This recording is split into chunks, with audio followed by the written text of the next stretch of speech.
జ్ఞానం, నైపుణ్యం మాత్రమే మానవాళికి జీవితాన్ని ఇవ్వలేవు.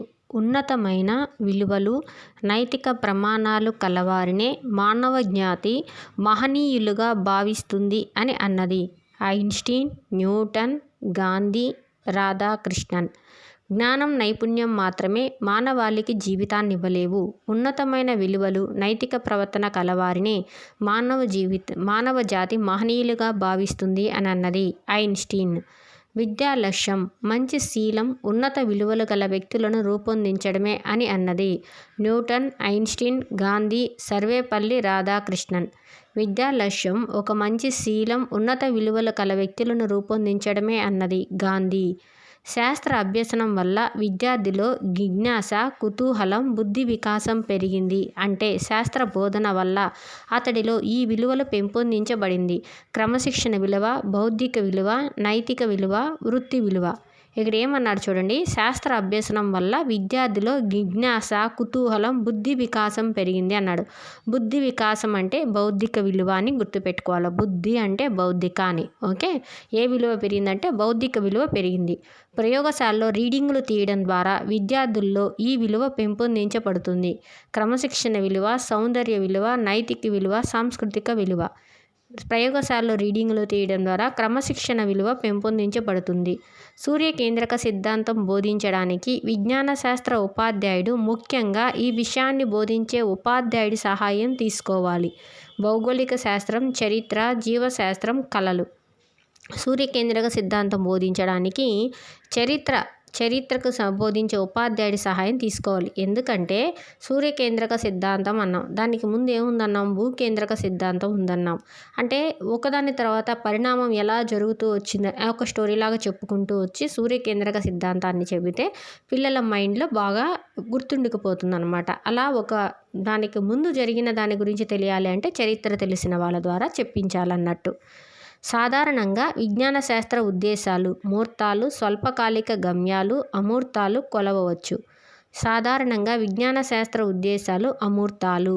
క్రింది వాటిలో సమకాలీన ప్రక్రియా నైపుణ్యం: భావ ప్రసారం, నిర్ధారించడం, ప్రాగుప్తీకరించడం, ప్రయోగాలు చేయడం.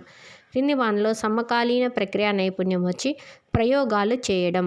విద్యార్థి సరైన సాక్ష్యాలు లేనప్పుడు తన నిర్ణయాన్ని నిలిపివేస్తాడు అనేది అభిరుచి, శాస్త్రీయ వైఖరి, అవగాహన, నైపుణ్యం.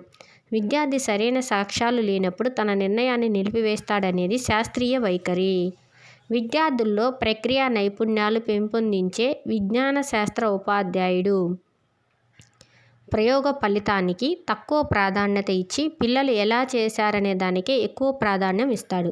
విద్యార్థుల్లో ప్రక్రియా నైపుణ్యాలు పెంపొందించే విజ్ఞాన శాస్త్ర ఉపాధ్యాయుడు ప్రయోగ ఫలితానికి తక్కువ ప్రాధాన్యం ఇచ్చి పిల్లలు ఎలా చేశారనే దానికే ఎక్కువ ప్రాధాన్యం ఇస్తాడు.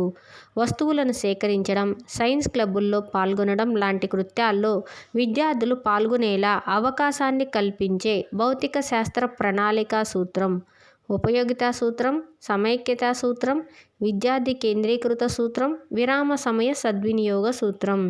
వస్తువులను సేకరించడం, సైన్స్ క్లబ్బుల్లో పాల్గొనడం లాంటి కృత్యాల్లో విద్యార్థులు పాల్గొనేలా అవకాశాన్ని కల్పించే భౌతిక శాస్త్ర ప్రణాళికా సూత్రం, విరామ సమయ సద్వినియోగ సూత్రం.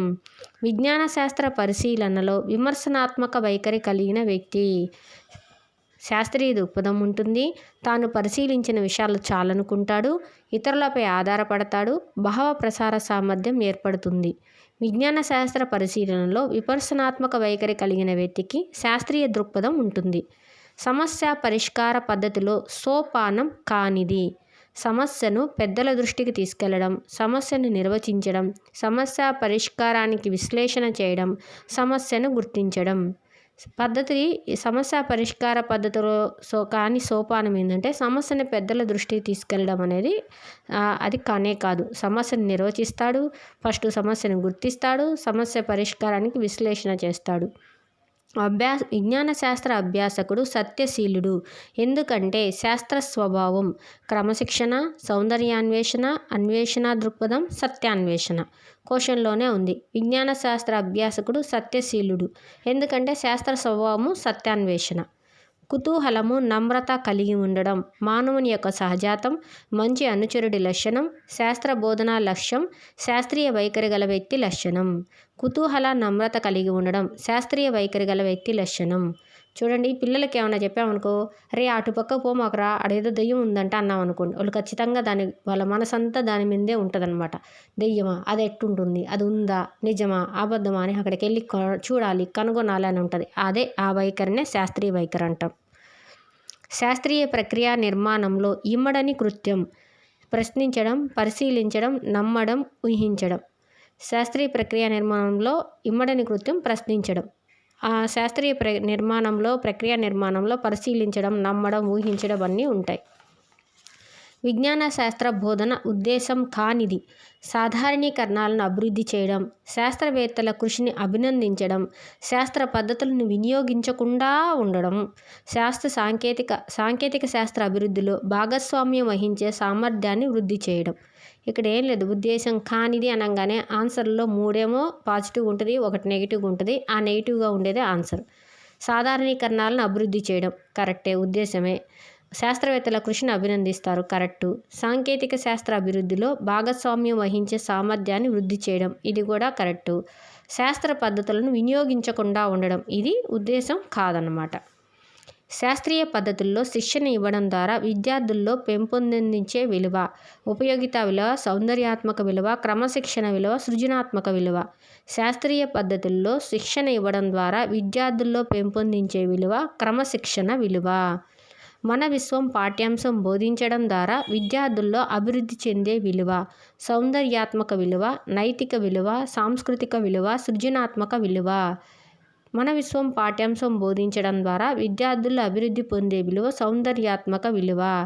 ఒక విద్యార్థి ఇంటర్లో బైపీసీ తీసుకుని డాక్టర్ అవ్వాలి అనుకోవడంలో విజ్ఞాన శాస్త్ర పటంగా అతనికి ఉన్న విలువ, సాంస్కృతిక విలువ, విరామ సమయ వ్యాపక విలువ, క్రమశిక్షణ విలువ, వృత్తి విలువ. ఇక్కడ విద్యార్థి ఇంటర్లో బైపీసీ తీసుకున్నాడు, ఎందుకంటే ఆయన డాక్టర్ అవ్వాలనుకుంటున్నాడు. డాక్టర్ అనేది ఒక వృత్తి కాబట్టి అది వృత్తి విలువ. అలాగే ఒక విద్యార్థి ఇంటర్లో బైపీసీ తీసుకుని బయాలజీ టీచర్ కావాలనుకున్నాడు, అది కూడా వృత్తి విలువే అవుతుంది. విలువలు ఈ రంగానికి చెందినవి: జ్ఞానాత్మకం, భావావేశం, మానసిక చలనాత్మకం, సృజనాత్మకం. విలువలు ఏ రంగానికి చెందినవి అన్నాడు చూడండి. జ్ఞానాత్మక రంగంలో ఏమొస్తుంది? జ్ఞానం, అవగాహన, వినియోగం, విశ్లేషణ, సంశ్లేషణ, మూల్యాంకనం వస్తుంది. భావావేశ రంగంలో గ్రహించడం, ప్రతిస్పందించడం, విలువ కట్టడం, వ్యవస్థాపనం, శీలస్థాపనం వస్తుంది. మానసిక చలనాత్మక రంగంలో విలువలు ఏ రంగానికి చెందుతాయంటే భావావేశ రంగానికి చెందుతాయి. అక్కడ విలువలు వచ్చింది కదా, ఎక్కడొచ్చిందంటే భావావేశ రంగంలో వచ్చింది. శాస్త్రీయ వైఖరి ఉన్న వ్యక్తి ముఖ్య లక్షణం కానిది నిష్పాక్షిక దృష్టితో ఉండడం, ఇతరుల భావాలను గుర్తించడం, తొందరపడి నిర్ణయాలు తీసుకోవడం, సమస్య పరిష్కారంలో ప్రణాళికాబద్ధమైన విధానాన్ని పాటించడము. శాస్త్రీయ వైఖరి వ్యక్తి ఉన్న ముఖ్య లక్షణం కానిది అన్నాడు కాబట్టి ఇక్కడ 3 పాజిటివ్ ఉన్నాయి. నిష్పాక్షిక దృష్టితో ఉండడం, ఇతరుల భావాలను గుర్తించడం, సమస్య పరిష్కారంలో ప్రణాళికాబద్ధమైన విధానాన్ని పాటించడం, ఇవన్నీ పాజిటివ్గా ఉన్నాయి. కానీ ఇది తొందరపడి నిర్ణయాలు తీసుకోవడం అనేది శాస్త్రీయ వైఖరి ఉన్న వ్యక్తి యొక్క ముఖ్య లక్షణం కాదు. నెక్స్ట్, ఒక దేశ జీవన అలవాట్లను తెలిపే విలువ, వృత్తి విలువ, ఉపయోగిత విలువ, సాంస్కృతిక విలువ, నైతిక విలువ. ఒక దేశ జీవన అలవాట్లను తెలిపే విలువ, సాంస్కృతిక విలువ. నెక్స్ట్, ఇందాకటి చెప్పాను చూడండి, విలువలు ఈ రంగానికి చెందినవి అన్నప్పుడు మనకు జాన్ బ్లూమ్స్ విద్యా లక్ష్యాల వర్గీకరణ 3 రకాలుగా చేశాడు. జ్ఞానాత్మక రంగం, భావావేశ రంగం, మానసిక చలనాత్మక రంగం అని. జ్ఞానాత్మక రంగంలో ఏమొచ్చాయి? జ్ఞానం, అవగాహన, వినియోగం, విశ్లేషణ, సంశ్లేషణ, మూల్యాంకనం వచ్చింది. వాటిలో అత్యున్నత స్థాయికి చెందింది జ్ఞానాత్మక రంగంలో మూల్యాంకనం అవుతుంది. అలాగే భావావేశ రంగానికి వస్తే గ్రహించడం, ప్రతిస్పందించడం, విలువ కట్టడం, వ్యవస్థాపనం, శీలస్థాపనం. ఈ విలువలు ఎక్కడొచ్చింది? ఇప్పుడు మనకి భావావేశంలో వచ్చింది. అలాగే మానసిక చలనాత్మక రంగానికి వస్తే అనుకరణ, హస్తలాఘవం, సునిశ్చితత్వం, సమన్వయం, సహజీకరణ. ఓకే, ఇక్కడెక్కడైనా విలువలు ఉందా? లేదు. ఉన్నదల్లా ఎక్కడుంది? భావావేశ రంగంలో ఉంది. అలాగే జ్ఞానాత్మక రంగంలో మొదటి స్థాయి ఏదంటే జ్ఞానం. అత్యున్నత స్థాయి ఏమవుతుందంటే లాస్ట్లో వచ్చేది మూల్యాంకనం అవుతుంది. అలాగే మానసిక చలనాత్మక రంగంలో మొదటి స్థాయి అనుకరణ, అత్యున్నత స్థాయి వచ్చి సహజీకరణం. ఓకేనా. భావావేశ రంగంలో మొదటిది వచ్చి గ్రహించడం, అత్యున్నత స్థాయి వచ్చి శీలస్థాపనం. నెక్స్ట్, విద్యార్థుల్లో అవగాహన, బుద్ధి, కుశలత, సత్యాన్వేషణ లాంటి అంశాలు అభివృద్ధి చెందడంలో గల విలువ. ఇందాకనే మీకు చెప్పున్నా. ఏమంటే ఇక్కడ విద్యార్థుల అవగాహన అంట, బుద్ధి కుశలత అంట, సత్యాన్వేషణ అంట. బుద్ధి అని ఒకటి చేస్తున్నాడు చూడండి. ఆప్షన్స్ చూద్దాం. బౌద్ధిక విలువ, సాంస్కృతిక విలువ, క్రమశిక్షణ విలువ, నైతిక విలువ. విద్యార్థుల అవగాహన, బుద్ధి కుశలత, సత్యాన్వేషత అనేది అభివృద్ధి చెందడంలో గల విలువ బౌద్ధిక విలువ. ఇందాక చెప్పా, బుద్ధి అని వస్తే బౌద్ధికాన్ని గుర్తుపెట్టుకోండి. మ్యాక్సిమం ఆ క్వశ్చన్లోనే ఆన్సర్ ఉంటుంది. సత్యాన్వేషణ, సత్యం అని వస్తే సత్యం అని వచ్చింది మనకి ఇంత అక్కడ ఆన్సరు. అట్లాగా క్వశ్చన్లోనే ఆన్సర్ ఉంటుంది. మనం అలాగే గుర్తుపెట్టుకోవాలి. అన్నీ బైహార్ట్ చేస్తే కష్టం. శాస్త్ర అభ్యసనం ద్వారా తన ప్రవర్తనలో, శీలంలో, మూర్తిమత్వంలో అభివృద్ధిని అలవర్చుకుంటున్నాడు. దీనిని తెలియజేసే విలువ. ఏమన్నాడు? ప్రవర్తన అంట, శీలం అంట, మూర్తిమత్వం అంట. ఇక్కడే మనకు మీనింగ్ అర్థమైపోద్ది చూడండి. బౌద్ధిక విలువ, క్రమశిక్షణ విలువ, సాంస్కృతిక విలువ, నైతిక విలువ. శాస్త్ర అభ్యసనం ద్వారా ప్రవర్తనలో, శీలంలో, మూర్తిమత్వంలో అభివృద్ధి అలవర్చుకునేది ఏంటంటే నైతిక విలువ. వివిధ నమూనాలను తయారు చేయడం, స్పెసిమెన్లను సేకరించడం, భద్రపరచడం లాంటి పనులు చేయడం ద్వారా విద్యార్థుల్లో పెంపొందించే విలువ. నైతిక విలువ, విరామ సమయ విధిని నైతిక విలువ, విరామ సమయ వ్యాపక విలువ, బౌద్ధిక విలువ, వృత్తిపరమైన విలువ. వివిధ నమూనాలను తయారు చేయడం, స్పెసిమెన్లు సేకరించడం ఇవన్నీ ఎప్పుడు చేస్తాడంటే ఖాళీగా ఉన్నప్పుడు చేస్తాడు. సో విరామ సమయ వ్యాపక విలువ. విద్యార్థులకు శాస్త్రీయ రచనలను, పత్రికలను పఠించడంలో, శాస్త్ర క్లబ్బులు నిర్వహించడంలో తర్ఫీదు ఇవ్వడం ఈ బోధనా ఉద్దేశంలో భాగము. విద్యార్థుల అభిరుచి, అభినందనలను అభివృద్ధి చేయడంలో భాగంగా ఉంటుంది. అంటే కదా, ఇంట్రెస్ట్ ఉంటేనే వెళ్ళి ప్యాకులు చదువుతాడు, దాంట్లో సైన్స్కి సంబంధించినవి చదువుతాడు, శాస్త్ర క్లబ్బులు నిర్వహిస్తాడు. ఇవన్నీ కూడా విద్యార్థుల అభిరుచి, అభినందనలను అభివృద్ధి చేయడం అన్నమాట. విద్యార్థుల్లో శాస్త్ర క్లబ్బు, శాస్త్ర ఫెయిర్స్, ప్రదర్శనలు ఏర్పాటు చేయడం లాంటి సామర్థ్యాన్ని పెంపొందించాలి అని తెలియజేసే ఉద్దేశం. ఇక్కడ ఇచ్చేసినాడు సామర్థ్యం అన్నాడు. ఇంకా ఆన్సర్లు ఎత్తుకుందాం. 1 అభిరుచి, అభినందనలను అభివృద్ధి చేయడం, నైపుణ్యాలు, సామర్థ్యాలను అభివృద్ధి చేయడం, శాస్త్రీయ వైఖరులను అభివృద్ధి చేయడం, అనుకూలమైన అలవాట్లను అభివృద్ధి చేయడం. మనకు క్వశ్చన్లోనే ఇచ్చేస్తున్నాడు హింటు. సామర్థ్యాన్ని పెంపొందించాలి అన్నాడు. అంతే కదా, క్లబ్లు, శాస్త్ర ఫెయిర్స్, ప్రదర్శనలు అంటే అవన్నీ తయారు చేయగలిగే సామర్థ్యం ఉండాలి కదా. సో నైపుణ్యాలను, సామర్థ్యాలను అభివృద్ధి చేయడం. విద్యార్థి చుట్టూ ఉన్న ప్రపంచాన్ని అర్థం చేసుకోవడం, దానికి తగిన విధంగా తనను మలుచుకోవడం, అవసరమైతే దానిని మార్చడం లాంటి దాన్ని విద్యార్థికి అందించడంలో ఉన్న బోధనోద్దేశం. 1 నైపుణ్యాలు, సామర్థ్యాలను అభివృద్ధి చేయడం, భావి జీవితానికి భూమిక, శాస్త్రీయ వైఖరుల అభివృద్ధి, జ్ఞాన విషయాలను సముపార్జించడము. ఆన్సర్ వచ్చి కీ ప్రకారం యాజ్ ఏ అకాడమిక్ టెక్స్ట్ ఈ కీ ప్రకారం అయితే జ్ఞాన విషయాలను సముపార్జించడము ఆన్సర్. ఇంకొక కూడా దీనికి ఆన్సర్ వచ్చే ఛాన్స్ ఉంది. అది భావి జీవితానికి భూమిక అనేది కూడా దీనికి ఆన్సరు. ఎందుకంటే తనకి తగిన విధంగా తనను మలుచుకోవడం, అంటే ఫ్యూచర్కి తను ఎలా ఉండాలో అలా ఇప్పటి నుంచే తను మలుచుకోవడాన్ని భావి జీవితానికి భూమిక అంటారు. కానీ బుక్కులో ఆన్సర్, ఈ అకాడమిక్ బుక్ ప్రకారం దీని కీలో జ్ఞాన విషయాలను సముపార్జించడం అని ఇచ్చాడు.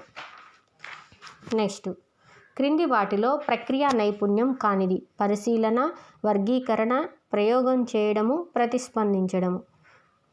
ప్రక్రియ నైపుణ్యం కానిది ఏంటంటే ప్రతిస్పందించడం అనేది ప్రక్రియ నైపుణ్యం కాదు. నైపుణ్యం అంటే చేయగలిగేది, ప్రతిస్పందించడం అంటే ఒక భావావేశ రంగానికి చెందింది. సో ప్రక్రియ నైపుణ్యం కానిది ఏంటంటే ప్రతిస్పందించడం. మరి ప్రక్రియ నైపుణ్యాలు ఏమంటే పరిశీలించడం, వర్గీకరించడం, ప్రయోగాలు చేయడం. శాస్త్రీయ పద్ధతిలో సోపానం కానిది పరికల్పన చేయడం, దత్తాంశాన్ని సేకరించడం, వర్గీకరించడం, సాధారణీకరణాలను రూపొందించడము. శాస్త్రీయ పద్ధతిలో సోపానం కానిది ఏంటంటే వర్గీకరించడం. శాస్త్రీయ పద్ధతి అనేసి వస్తే మనకు కార్ల్ పియర్సన్ సోపానాలు 6 వస్తాయి. 6లో లేనిది ఏంటంటే ఈ వర్గీకరించడం. పరికల్పనలు ఉన్నాయి, దత్తాంశాన్ని సేకరిస్తాడు, సాధారణీకరణాలను రూపొందిస్తాడు. ఇవన్నీ శాస్త్రీయ పద్ధతిలోని సోపానాలే.